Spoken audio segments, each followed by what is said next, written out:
ఎన్నికల దగ్గర పట్టి 8 రోజుల గడువు ఉంది కదా, ఎలా ఉండబోతుంది ఇక్కడ మీ పిఠాపురం నియోజకవర్గంలో? వాటి చూస్తే పవన్ కళ్యాణ్ గారు కూడా అందరూ సినీ పరిశ్రమ తరలో వచ్చి ప్రచారం జరుగుతుంది. ఇప్పుడు మీ గీత గారు ఒకళ్ళ ముందుకు వెళ్తారు, ఎలా ఉంటుంది? ఇప్పుడు పిఠాపురం టౌన్ ఉంది, ఒక 6 వార్డుల్లో 7 వార్డుల్లో జనసేనకు బాగుంది, అది అందరికీ తెలుసు. 6-7 వార్డులు 30 వార్డులకి ఉన్న వార్డులన్నీ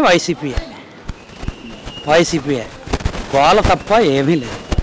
ఇవాళ కొత్తపల్లి మండలం ఉంది, మాకు 7,000 మెజార్టీ వస్తుంది కొత్తపల్లి మండలంలో. అలాగే గొల్లపల్లి మండలం వస్తుంది, టౌన్ కూడా మెజార్టీ వస్తుంది, ఎంతో కొంత మెజార్టీ వస్తుంది, టౌన్ ఖచ్చితంగా వస్తుంది. ఇంకేదంటే ఈవేళ గీత వర్కరు అందుబాటులో ఉన్న వ్యక్తి, ఆమెను ఎవరో వదులుకోరు. ఆవిడ సర్వీసు, ఆవిడ సేవలో ప్రజలు వినియోగించుకున్నారు. అందుచేత గీత ఖచ్చితంగా నెగ్గుద్ది పిఠాపురం. కానీ ఒకటి సార్, ఇప్పుడు ఏదైతే ఉందో మీరు ఇప్పుడు గెలుపుకి దూరంగా ఉన్నారు, కావాలని పవన్ కళ్యాణ్ పైన మీ పార్టీ వాళ్ళు ముఖ్యంగా పవన్ కళ్యాణ్ అసలు ఇక్కడ స్థానికుడు కాదు అని చెప్పి చాలా నెగిటివ్ ప్రచారం చేస్తున్నారని చెప్పి అంటున్నారు. నా ఇక్కడ ప్రజలకి అందుబాటులో ఉన్న వ్యక్తిని కోరుకుంటారు. మనకి ఏదైనా పని వస్తుంది, ఎక్కడికి వెళ్తారు ప్రజలు? ఎక్కడికి వెళ్తారు చెప్పండి? హైదరాబాద్ వెళ్తారా? మాకు ఇక్కడ అందుబాటులో ఉంటుంది, ఇక్కడ లేకపోతే కాకినాడ వెళ్ళిపోతాం ఆవిడ దగ్గరికి, తక్కువ లెటర్ రాసి ఇచ్చేస్తుంది.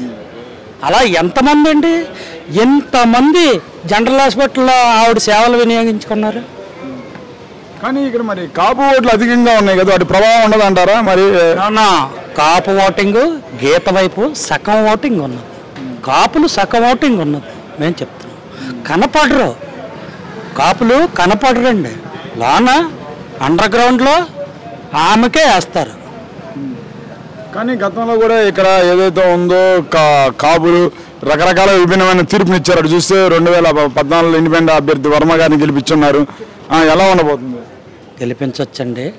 అప్పుడు వాతావరణం వేరు, ఇప్పుడు వాతావరణం వేరు. ఇప్పుడు గీత అందుబాటులో ఉంటుందని అందరికీ తెలుసు, ఆవిడ వర్కర్ అని తెలుసు. ఎవడు వెళ్ళినా బయటకు పోయి ఏడుతో వచ్చి కూడా ఎవడో ఉండడండి. ఆ పని అక్కడ పిఎస్ అక్కబెట్టేస్తాడు, గీత వరకు కూడా వెళ్ళేవారు పిఎస్ అక్కబెట్టేస్తాడు.